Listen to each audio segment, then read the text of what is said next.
الحمد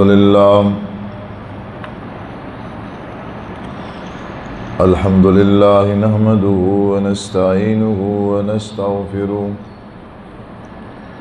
ونعوذ بالله من شرور أنفسنا ومن سيئات أعمالنا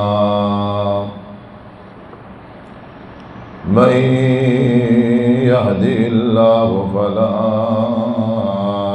مضل له ومن يضلله فلا هادي له وأشهد أن لا إله إلا الله وحده لا شريك له وأشهد أن محمدا عبده ورسوله أما بعد فإن خير الحديث كتاب الله وخير الهدي هدي محمد صلى الله عليه وسلم وشر الأمور محدثاتها فإن كل محدثة بدعة وكل بدعة ضلالة وكل ضلالة في النار. أعوذ بالله السميع العليم من الشيطان الرجيم. بسم الله الرحمن الرحيم. يا أيها الذين آمنوا اتقوا الله حق تقاته ولا تموتن إلا وأنتم مسلمون. يا أيها الناس اتقوا ربكم الذي خلقكم من نفس واحدة وخلق منها زوجها وبث منهما رجالا كثيرا ونساء واتقوا الله الذي تساءلون به والأرحام إن الله كان عليكم رقيبا. يا أيها الذين آمنوا اتقوا الله وقولوا قولا سديدا يصلح لكم أعمالكم ويغفر لكم ذنوبكم ومن يطع الله ورسوله فقد فاز فوزا عظيما. قال الله تبارك وتعالى في القرآن المجيد والفرقان الحميد. أعوذ بالله من الشيطان الرجيم. يا أيها الذين آمنوا أطيعوا الله وأطيعوا الرسول وأولي الأمر منكم فإن تنازعتم في شيء فردوه إلى الله والرسول إن كنتم تؤمنون بالله واليوم الآخر ذلك خير وأحسن تأويلا.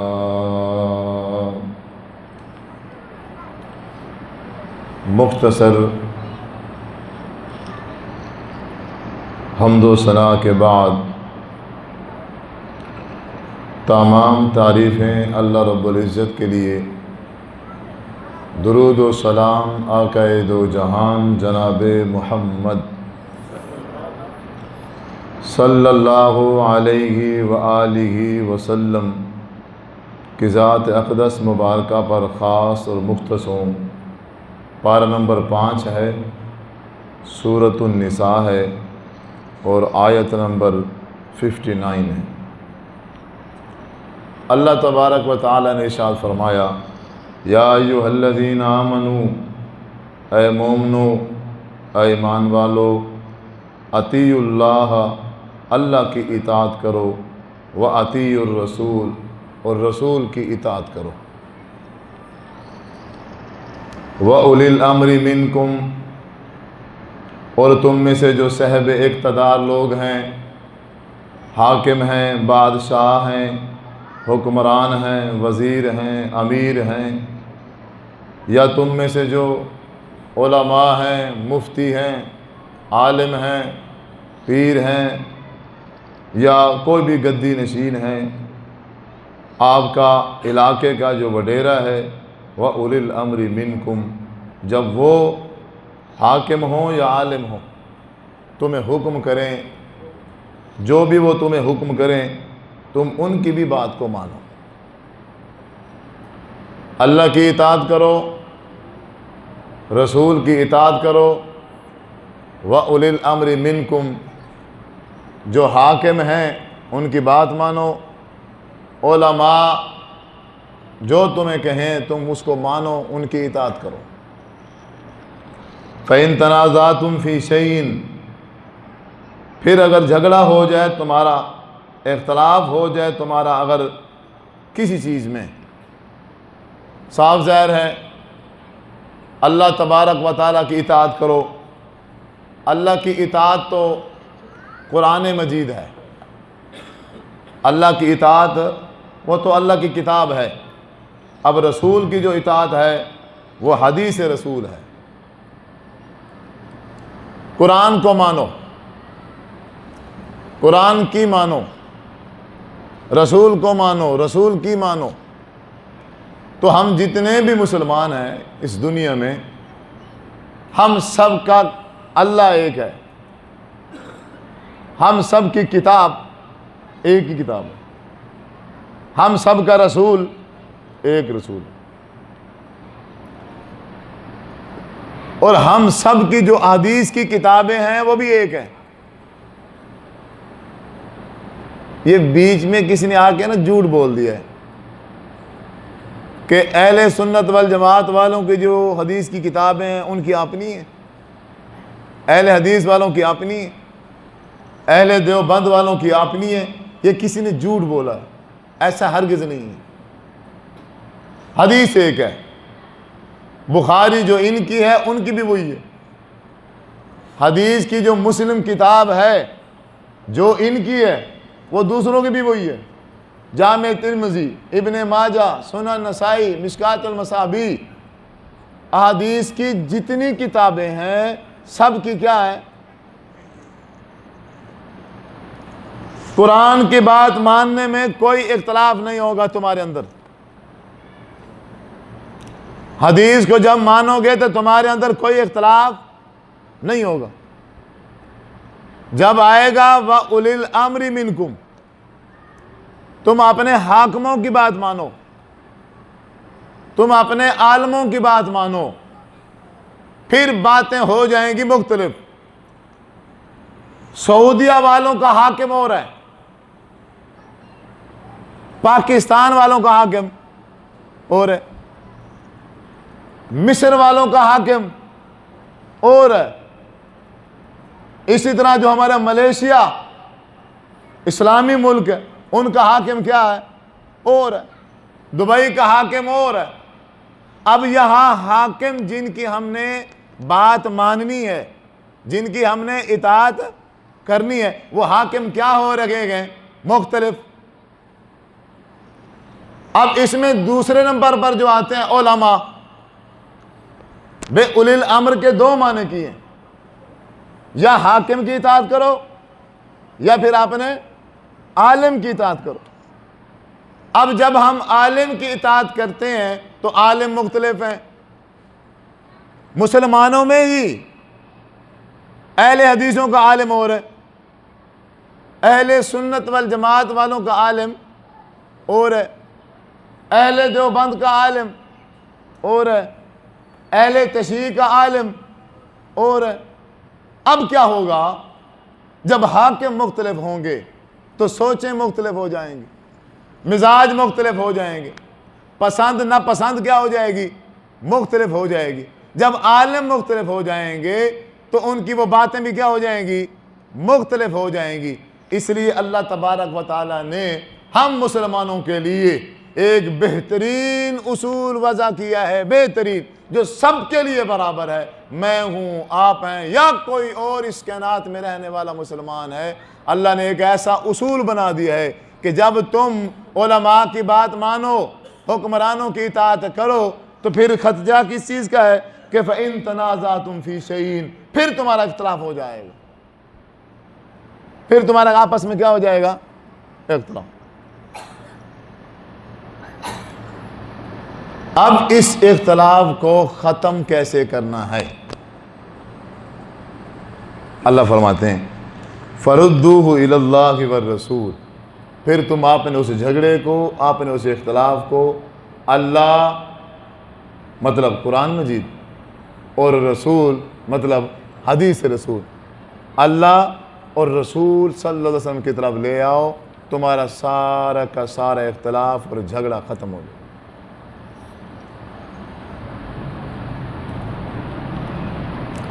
جس میرے بزرگ اور نوجوان کے دل میں تعصب ہے،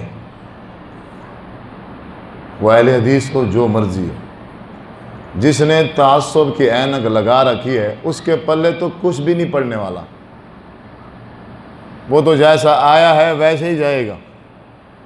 اگر آپ تعصب کی اینک اتار دیں، بالکل اپنے آپ کو صرف یہ اب 20 منٹ رہ گئے، 20 منٹ کے لیے فری کر دیں، تو مجھے اپنے رب پر اتنی امید ہے کہ انشاءاللہ جو میں بات سمجھانا چاہتا ہوں آپ سمجھ جائیں گے۔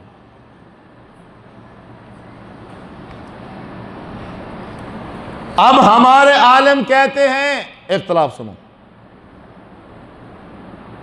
جب ہم نے علماء کی بات مانی تو ہم مختلف ہوئے۔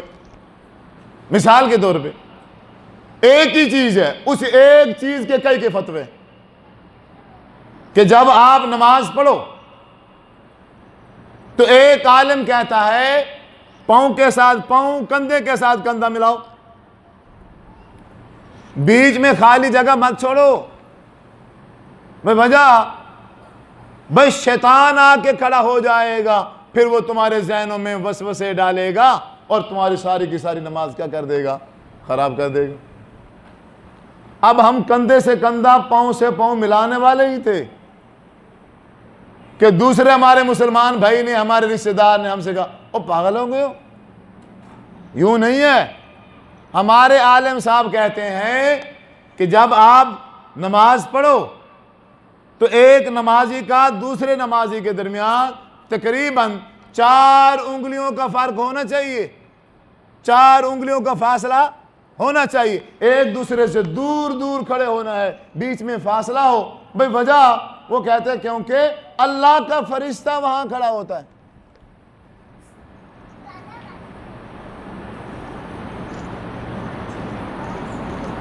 میرا مولوی کہتا ہے شیطان کھڑا ہوتا ہے، اور آپ کا مولوی کہتا ہے فرشتہ۔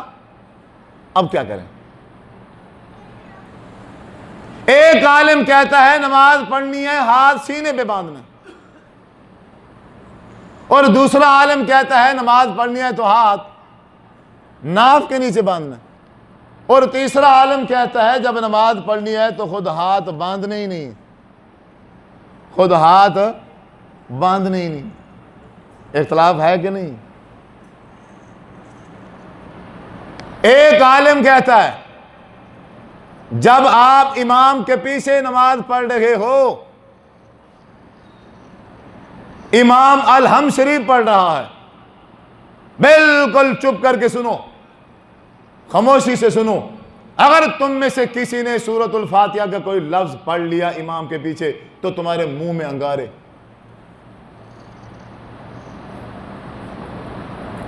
اور دوسرا کہتا ہے اگر امام کے پیچھے کھڑے ہو کے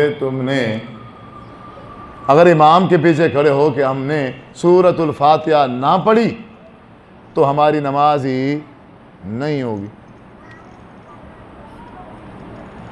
ایک عالم کہتا ہے کہ جب بندہ مر جائے اس کا تیجا کرو، چالیسواں کرو، اس کا جو ہے نا وہ برسی کرو، اس کی جمعراتیں کرو۔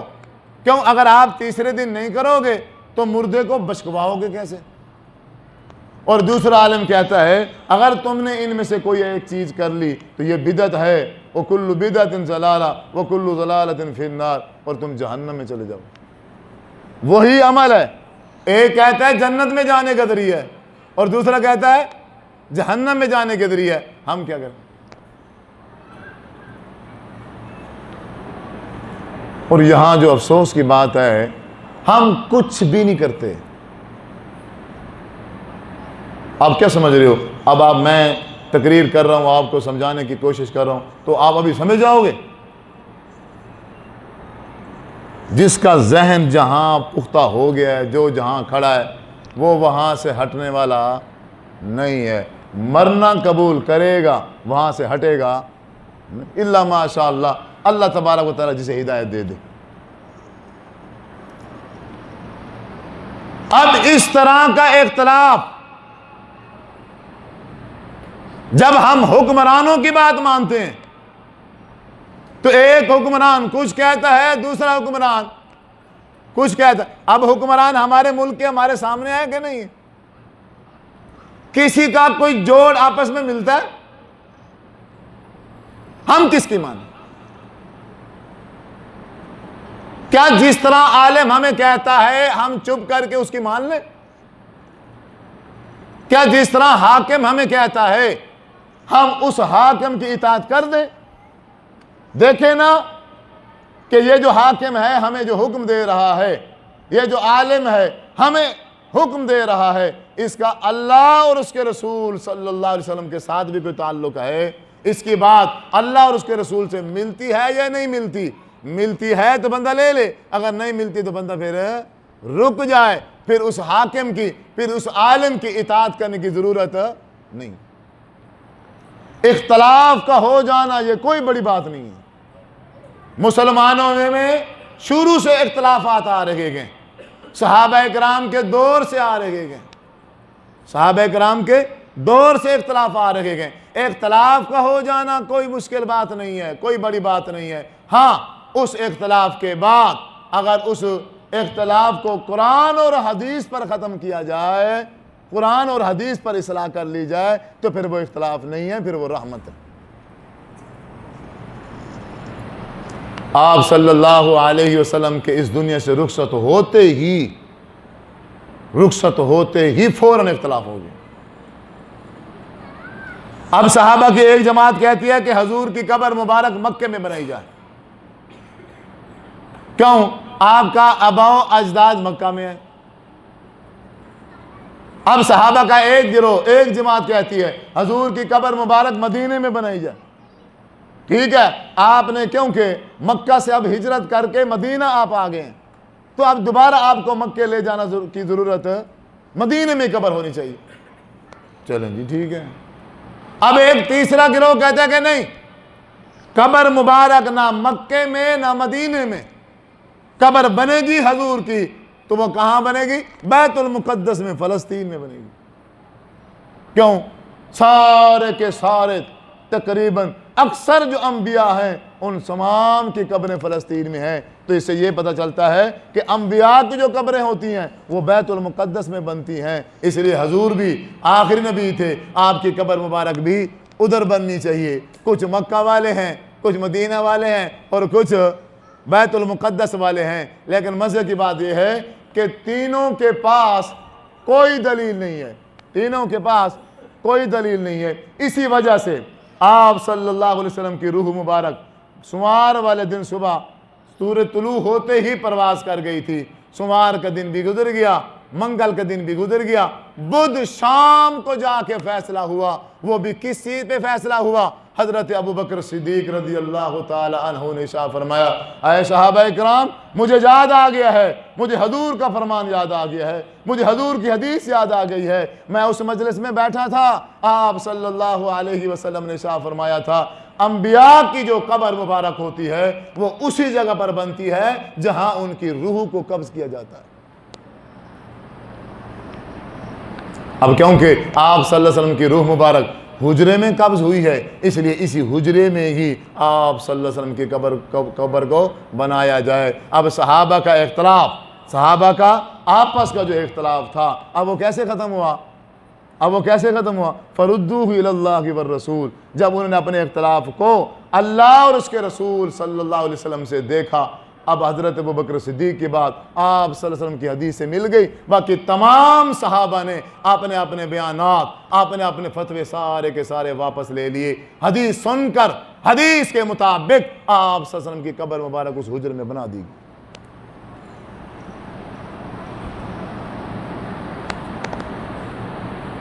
ہمیں چیک کرنا ہے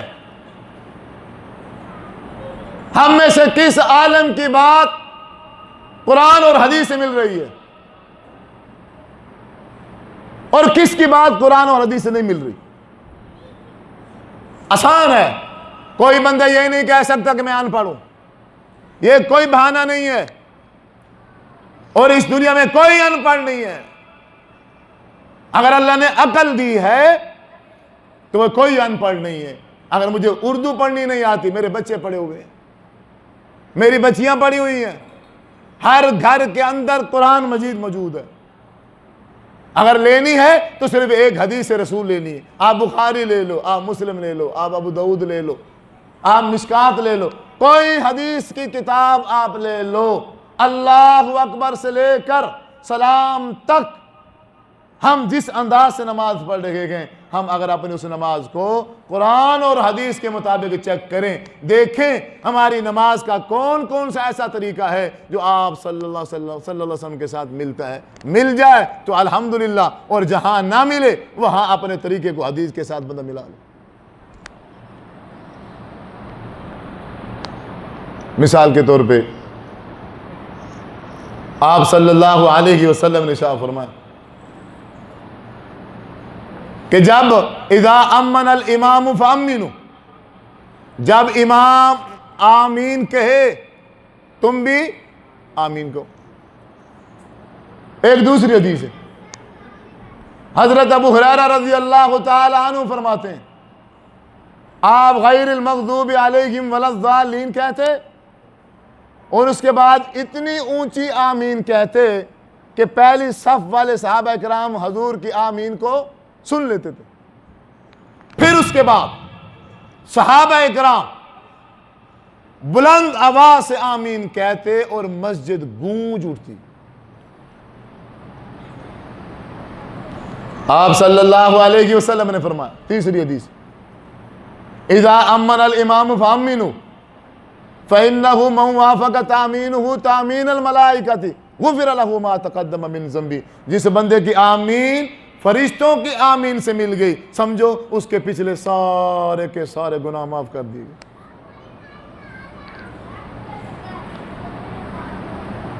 چوتھی حدیث سنن ابن ماجہ، حضور نے فرمایا ہے سلام سے اور آمین سے یہودی جلتے ہیں۔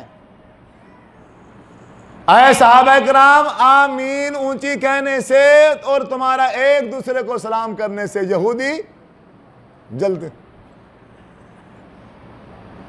تم جس مولوی نے یہ کہا ہے کہ تم امام کے پیچھے آمین اونچی آواز سے نہ کہو، دلیل حدیث۔ اگر اس کی بات حدیث سے ملتی ہے، مجھے نہیں ملی حدیث، کیوں؟ میں ایک طالب علم ہوں، میرا ناقص علم ہے، ممکن ہے میرے مطالعے میں کمزوری ہو، ممکن ہے میں وہاں اس جگہ تک نہ پہنچ سکا ہوں، تو اس لیے میں اپنی بات کو حتمی بات نہیں کہتا، میں اپنی بات کو حتمی بات نہیں کہتا، آپ پر بات چھوڑے جا رہا۔ مجھے جتنا علم ہے وہ میں بتاتا ہوں آپ کو۔ مجھے نہیں ملی کہ آپ صلی اللہ علیہ وسلم نے اونچی آواز سے آمین نہ کہا، صحابہ کرام نے بلند آواز سے آمین نہ کہا، مجھے نہیں ملی، بلکہ مجھے جو ملا ہے حضرت امام ابو حنیفہ رحمہ اللہ تعالیٰ کے استاد حضرت عطا بن ابی رباح رحمہ اللہ تعالیٰ، وہ کہتے ہیں میں مدینے میں آیا، میں نے آ کے مسجد میں نماز پڑھی، میں نے 200 صحابہ کو میں نے سنا وہ بلند آواز سے آمین کہہ رہے تھے۔ 200 صحابہ بلند آواز سے کیا کہہ رہے ہیں؟ آمین۔ لیکن ہمارے مسلمان آمین سے چڑھتے ہیں۔ اگر آپ اونچی آواز سے آمین کہہ دو، ان کے چہرے کا رنگ تبدیل ہو جاتا۔ یہ کون تھا؟ یہ کون سا جاہل ہے؟ یہ کون سا پاگل آگے مسجد کے اندر؟ لو، جو حضور کے حکم کے مطابق عمل کر رہا ہے وہ جاہل ہے، وہ پاگل ہے، اور جو اللہ کے رسول کی بات کو چھوڑ کے پتہ نہیں کس کی مان رہا ہے وہ پکا صحیح عالم ہے۔ آپ اپنے آپ کو نیوٹرل کر کے قرآن اور حدیث کی طرح اس اختلاف کو چیک کریں۔ ایک عالم کہتا ہے ہاتھ سینے پہ باندھا، دوسرا ناف کے نیچے، تیسرا باندھنے نہیں دیتا۔ اب ہم نے کیا کرنا ہے؟ ہم نے ان تینوں طریقوں کو فردوہ الی اللہ والرسول، اب حدیث سے چیک کرنا ہے۔ آپ صلی اللہ علیہ وسلم کا نماز پڑھنے کا جو طریقہ ہے وہ ہم کو حدیث کی کتاب میں کتاب الصلاۃ سے ملے گا۔ جب ہم کتاب الصلاۃ نکالتے ہیں تو ہمیں ایک حدیث ملتی ہے۔ حضرت وائل بن حجر رضی اللہ تعالی عنہ فرماتے ہیں 9 ہجری میں مسلمان ہو رہے گئے۔ آپ صلی اللہ علیہ وسلم کے اس دنیا سے رخصت ہونے سے چند مہینے پہلے مسلمان ہو رہے ہیں۔ کہتے ہیں میں حضور کے پاس آیا، میں نے آ کے آپ صلی اللہ علیہ وسلم کے پیچھے کھڑے ہو کے نماز پڑھی۔ آپ نے اللہ اکبر کہا، تکبیر تحریمہ کہنے کے بعد آپ نے اپنا دایاں ہاتھ بائیں کے اوپر رکھا اور دونوں ہاتھوں کو اپنے سینے پہ رکھ دیا۔ دونوں ہاتھوں کو اپنے سینے پہ رکھا۔ حدیث حضرت وائل بن حجر رضی اللہ تعالیٰ عنہ کہہ رہے ہیں۔ اب اس کا مطلب ہے جو لوگ نماز میں ہاتھ سینے پہ رکھتے ہیں ان کی یہ سینے پر رکھنے والے ہاتھ جو ہیں یہ کس سے ثابت ہو گئے؟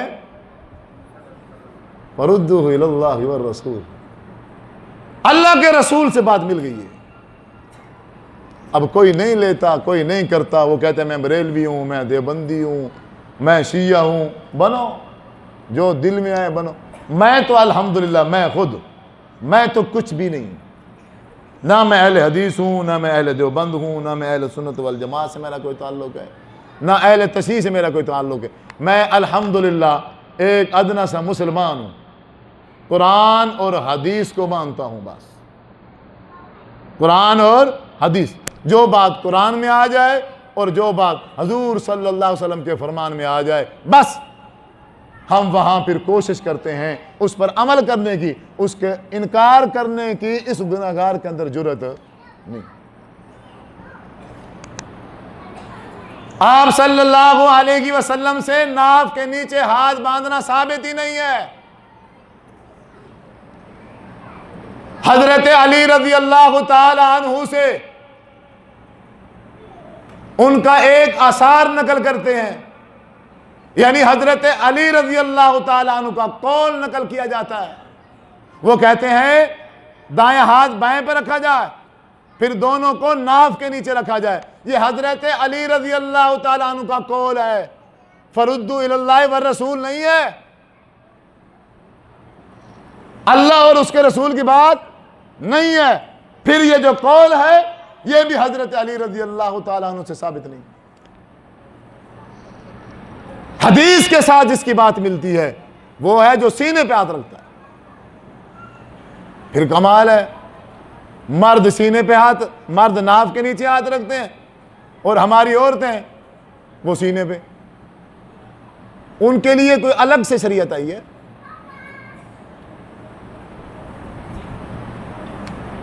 عورتوں کے لیے الگ سے کوئی دین ہے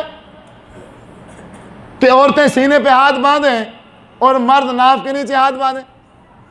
اسلام میں تو کوئی اس طرح کا کوئی فرق نہیں ہے۔ عورت سینے پہ ہاتھ باندھ رہی ہے تو دلیل دو، اللہ کے رسول نے کہا ہے سینے پہ ہاتھ باندھے۔ آپ صلی اللہ علیہ وسلم نے مرد اور عورت کی نماز میں کوئی فرق نہیں کیا ہے، سوائے لباس کے اور کوئی فرق نہیں ہے۔ جس طرح مرد سجدہ کرے گا اسی طرح عورت سجدہ کرے گی، جس طرح مرد ہاتھ باندھے گا اسی طرح عورت ہاتھ باندھے گی، جس طرح مرد رکوع کرے گا اسی طرح ہی عورت رکوع کرے گی، جس طرح مرد اتحیات بیٹھے گا عورت بھی اسی طرح اتحیات بیٹھے گی۔ ان دونوں کی نماز میں کوئی فرق نہیں ہے۔ جہاں فرق تھا وہاں حضور صلی اللہ علیہ وسلم نے خود وضاحت کر دی ہے۔ آپ نے صاف فرمایا مرد جب نماز پڑھے گا اس کو نماز پڑھنے کے لیے 2 کپڑوں کی ضرورت ہے، ایک نیچے چادر ہو، ایک اس کے جسم پہ چادر ہو، کندھے اس کے ڈھکے ہونے چاہیے۔ ہاں عورت، اللہ تبارک و تعالیٰ اس عورت کی نماز قبول نہیں کرتا جو بالغ ہو اور بغیر دوپٹے کے نماز پڑھ رہی ہو، اس عورت کی کوئی نماز نہیں۔ کپڑے میں جہاں فرق تھا وہاں اللہ کے رسول صلی اللہ علیہ وسلم نے وضاحت کر دی۔ پھر ناف کے نیچے ہاتھ باندھنا عقل بھی تسلیم نہیں کرتا۔ ناف کے نیچے ہاتھ باندھنے کو عقل بھی تسلیم نہیں کرتا۔ مثال کے طور پہ ناف، اب ناراض نہ ہوئیے گا، مثال اس لیے دے رہا ہوں کہ شاید بات سمجھ آ جائے۔ ناف کے نیچے سے زیر ناف بال شروع ہو جاتے، انسان کی پلیدگی شروع ہو جاتی ہے۔ اللہ کے سامنے کھڑا ہے معافی مانگنے کے لیے، اللہ کے سامنے کھڑا ہے معافی مانگنے کے لیے، اور ہاتھ رکھے ہوئے ہیں پلیدگی والی جگہ پر۔ یہی تمیز سیکھی ہے مسلمان نے رب کے سامنے کھڑے ہونے کی۔ کسی اینگل سے بھی یہ بات ثابت نہیں۔ اگر میں کسی بندے سے معافی مانگوں، اگر میں کسی بندے سے معافی مانگوں تو کیسے مانگوں گا؟ ایسے، بابا جی معاف کر دو، ایسے کروں گا؟ وہ کیا کہے گا؟ اگر ایسے کروں گا تو کیا کہے گا؟ باولا ہے، پاگل ہے، دیوانہ ہے، عقل نام کی کوئی چیز نہیں ہے، ایسے معافی مانگتے ہیں۔ ہمارے ہاں تو اس طرح کا کوئی رواج نہیں ہے معافی مانگنے کا، معافی مانگتے ہیں تو ایسے مانگتے ہیں۔ ہاتھ معافی والے کہاں جوڑنے پڑتے ہیں؟ سینے کے برابر، سینے کے برابر۔ ناراض نہ ہوئیے گا، آپ کو مولویوں نے گمراہ کر دیا، پٹی سے اتار دیا، اور ہم اس دوبارہ سیدھی پٹی پہ چڑھنے کے لیے تیاری نہیں۔ ہم کہتے ہیں جس طرح کہ مولوی نے ہمارے کانوں میں تیل ڈال دیا ہے نا، گمراہ کر دیا ہے، بس یہیں پڑے رہیں گے، سیدھے نہیں ہوں گے۔ اگر آپ اپنی نماز حضور کے طریقے کے مطابق کر لو تو مجھے کیا ملے گا؟ ثواب ملے گا۔ اگر آپ اپنی نماز حضور کے طریقے کے مطابق نہیں کرو گے تو میرا کیا جانے والا ہے؟ میرا کیا جائے گا؟ میں نے اپنا فریضہ، اپنا حق ادا کر دیا، میں نے بات کر دی ہے، میں نے بات سمجھا دی ہے۔ اب عام میں سے ہر بندے نے اس کو چیک کرنا ہے، عام میں سے ہر بندے نے اس کو کیا کرنا ہے؟ چیک کرنا ہے۔ وہ عمل چھوٹا سا ہو، وہ عمل بڑا ہو، وہ مرنے کے بعد کا ہو یا زندگی کا ہو، اس کو دیکھنا ہے، اس کو چیک کرنا ہے۔ اور چیک کرنے کا جو معیار ہے، چیک کرنے کا جو طریقہ ہے، وہ اللہ تعالیٰ نے بتا دیا ہے، فَرُدُّوهُ إِلَى اللَّهِ وَالرَّسُولِ۔ اس بات کو اللہ اور اس کے رسول کی طرف لے آؤ۔ صحیح بخاری شریف کی حدیث ہے، آپ صلی اللہ علیہ وسلم نے ایک انصاری کو، صحابی کو، صحابہ اکرام کے فوجی دستے کا امیر بنا دیا۔ اے بچے بیٹھ جاؤ، بیٹھاؤ اس کو، ساتھ لے آتے تو پھر اس کا خیال بھی کرو۔ ایک انصاری صحابی کو امیر بنا دیا، اور آپ نے صحابہ سے کہا، سننا ذرا توجہ سے، اس امیر کی تم نے کیا کرنی ہے؟ اطاعت۔ جو یہ تمہیں کہے تم نے اس کی بات ماننی ہے۔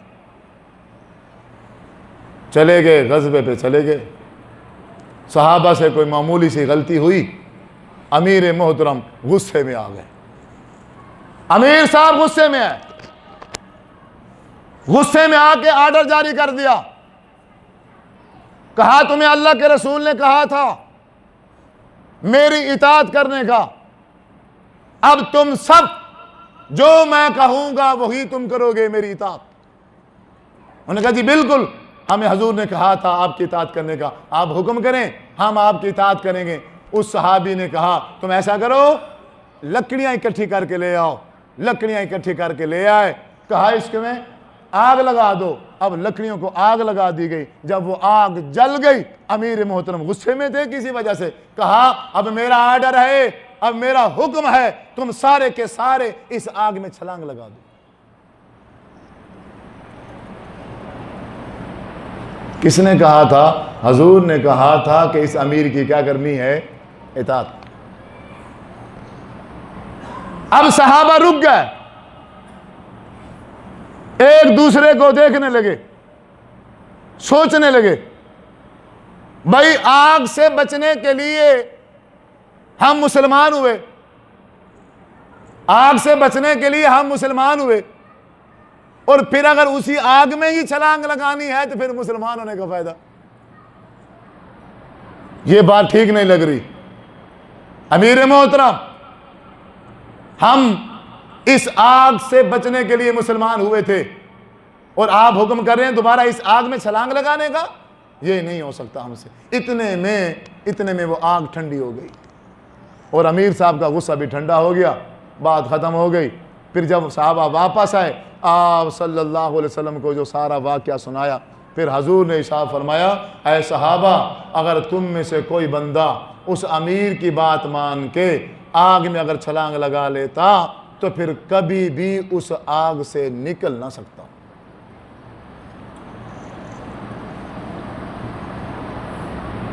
تو ہم کھڑے ہیں ایک مولوی صاحب کا لڑ پکڑ کے اس کے پیچھے اندھی تقلید کر رہے ہیں کہ یہ مولوی جھوٹ بول نہیں سکتا۔ اگر یہ مولوی جھوٹ نہیں بولے گا پھر کون بولے گا؟ بتاؤ۔ سب سے بڑے جھوٹ ہم بولتے ہیں۔ پورے معاشرے کا جو نقشہ بدل دیا ہم نے کیا، دین کا نقشہ چینج کر دیا ہم نے کیا۔ دین نہیں لگتا، دین نہیں لگتا، اور جو دین نہیں ہے وہ دین بنا دیا ہم نے، بنا دیا۔ اور اس کے باوجود بھی آپ لوگ، آپ بھائی سارے کے سارے پھر ہمارے لڑ لگ کے کھڑے۔ آج جو وقت ہے، آج جو ٹائم ہے، آج جو سسٹم چل رہا ہے، یہ ایسا ہے، بس چھوڑ دیں آپ، چھوڑ دیں۔ یہ اب ایسا ہے، اب نیچے ہو جاؤ۔ اب یہ ایسا ہے، کسی پہ بھروسہ کرنے کا نہیں ہے۔ کوئی سفید داڑھی والا ہو، کالی داڑھی والا ہو، عالم ہو، غیر عالم ہو، ماں ہو، باپ ہو، کوئی بندہ بھی ہو، کسی پر کوئی اعتماد نہیں ہے، کوئی یقین نہیں ہے۔ اور میں کسی پہ اعتماد کروں کیوں جب اللہ تبارک و تعالی نے مجھے اس قرآن جیسی کتاب عطا کر دی ہے اور میرے پاس موجود ہے؟ جب اللہ کے رسول صلی اللہ علیہ وسلم کا فرمان حدیث کی صورت میں میرے پاس موجود ہے تو مجھے کس پہ اعتماد کرنے کی ضرورت ہی کیا ہے؟ جب قرآن نہ ہوتا، حضور کا فرمان نہ ہوتا، پھر تو بات سمجھ آتی ہے کہ بھائی اب مجبوری ہے، اب کسی نہ کسی پر تو اعتماد کرنا ہی پڑے گا۔ لیکن اب تو کوئی مجبوری نہیں ہے، اب تو اللہ ہی کہہ رہے کہ یا ایھا الذین آمنوا، ایمان والو، اطیعوا اللہ واطیعوا الرسول وَأُولِي الْأَمْرِ مِنْكُمْ فَإِن تَنَازَعْتُمْ فِي شَيْءٍ فَرُدُّوهُ إِلَى اللَّهِ وَالرَّسُولِ۔ اور اللہ تبارک و تعالیٰ سورۃ نور میں فرماتے ہیں، آیت نمبر 54 ہے، إِنَّمَا كَانَ قَوْلَ الْمُؤْمِنِينَ إِذَا دُعُوا إِلَى اللَّهِ وَرَسُولِهِ لِيَحْكُمَ بَيْنَهُمْ أَن يَقُولُوا سَمِعْنَا وَأَطَعْنَا۔ اللہ فرماتے ہیں مومن بندے کا، مسلمان بندے کا یہ شیوا ہے، یہ عقیدہ ہے، یہ مزاج ہے، جب اس کو کہہ دیا جائے یہ بات اللہ نے کہی ہے، یہ بات اللہ کے رسول صلی اللہ علیہ وسلم نے کہی ہے، وہ آگے سے اس بات کو سننے کے بعد کیا کہتا ہے؟ ان یقولوا سمعنا واطعنا، میں نے سن لیا ہے، اب میں انشاءاللہ ثم انشاءاللہ اس پر عمل کرنے کی کوشش کروں گا۔ اب آپ بزرگوں کا، آپ بھائیوں کا اپنا اپنا فیصلہ ہے کہ بریلوی رہ کے اس دنیا سے چلے جانا ہے، وہابی رہ کے اس دنیا سے چلے جانا ہے، دیوبندی رہ کے اس دنیا سے چلے جانا ہے، اہل تشیع رہ کے اس دنیا سے چلے جانا ہے، یا اپنے آپ کو مسلمان بنانے کی کوشش بھی کرنی ہے کہ نہیں کرنی۔ سب سے پہلے ہم اپنے آپ کو مسلمان بنائیں۔ وہ اس کا طریقہ یہی آسان طریقہ ہے، آپ کا چھوٹا سا عمل ہے یا بڑا عمل ہے، چھوٹا عمل ہے یا بڑا عمل ہے، آپ وہ عمل کرنے سے پہلے فردوہ الی اللہ والرسول، فردوہ الی اللہ، اللہ تبارک و تعالیٰ نے جو اصول وضع کیا ہے آپ اس اصول کے مطابق اس عمل کو چیک کریں، اس عمل کو دیکھیں۔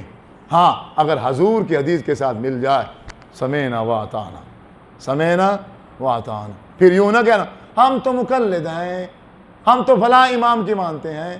امام ابو حنیفہ رحمہ اللہ تعالیٰ 80 ہجری کو پیدا ہوئے، 80 ہجری کو پیدا ہوئے، جوان ہوتے ہوئے 20 سال تو لگ گئے ہیں، 100 سال پہلے ہیں امام ابو حنیفہ سے۔ 100 سال پہلے جو لوگ تھے وہ کس طریقے پہ نماز پڑھتے تھے، یا وہ کیا تھے، امام مالک سے پہلے لوگ مالکی تھے؟ امام شافعی سے پہلے لوگ شافعی تھے؟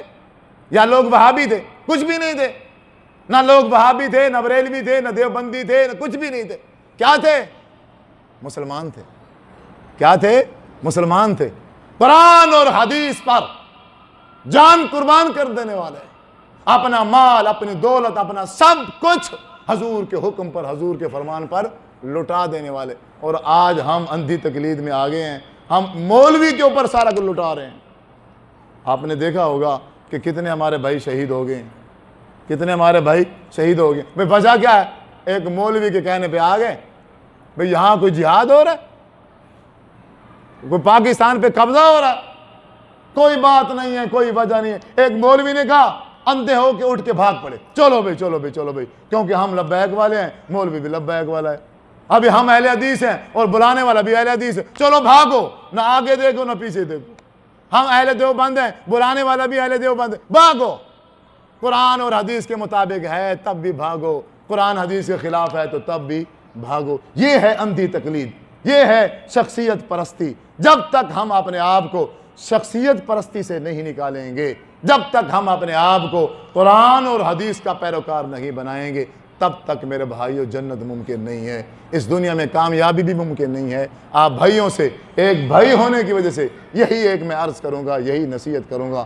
پہلے میں اپنے آپ کو کروں گا، پھر میں آپ کو کروں گا اس کے بعد، کہ ہمارا چھوٹا عمل ہو یا ہمارا بڑا عمل ہو، عمل کرنے سے پہلے ایک بار اس کو فردو الی اللہ والرسول چیک کر لو، دیکھ لو، حدیث سے خود دیکھ لو۔ یہ دیکھو ماشاءاللہ جدید دور ہے، آپ پلے سٹور سے کوئی حدیث کی کتاب ڈاؤن لوڈ کر لو، آسان ہے، بالکل آسان ہے۔ اس میں سے کتاب الصلاۃ نکال لو، اس میں سے کتاب وضو کا مسئلہ ہے تو کتاب الوضو نکال لو، زکوٰۃ کا مسئلہ ہے کتاب الزکوٰۃ نکال لو، حج کا مسئلہ ہے کتاب الحج نکال لو، عمرے کا مسئلہ ہے عمرے والا باب نکال لو، جو مرضی مسئلہ ہو۔